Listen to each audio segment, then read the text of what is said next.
I stop blood discharges.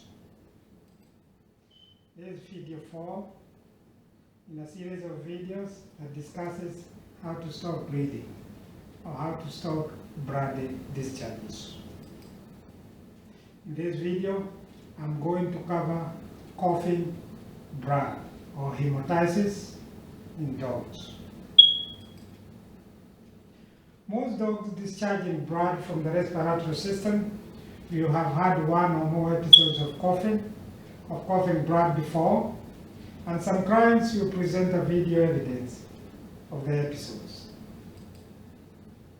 Why is my dog vomiting blood? Is there anything that can be done? These are the questions clients won't answer when presenting a dog that is coughing blood. In young dogs, allergy-triggered tracheitis or inflammation of the trachea is the common cause of coughing blood.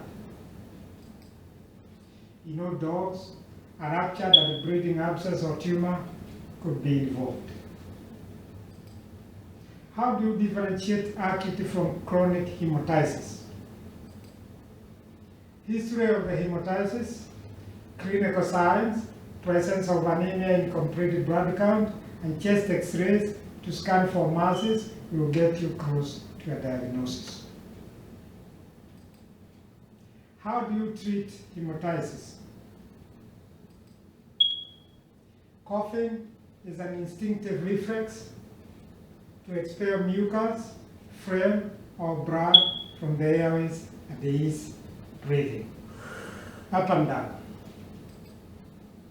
Most often, allergy-triggered tracheitis is followed by secondary bacterial infection if not treated immediately. My treatment protocol for hemoptysis looks like this. Step 1. I'll give a steroid injection to control the inflammation and bleeding, which I administer intravenously. Broad-spectrum antibiotic to control any secondary bacterial infection. Take home antibiotic and steroid tablets for 7 days. Step 2. Client education. For dogs with ruptured abscesses and tumors, I'll discuss the prognosis, further diagnostics, and treatment options for the dog. That's the end of the video. If you read this short video, subscribe, share it, comment, or ask a question below.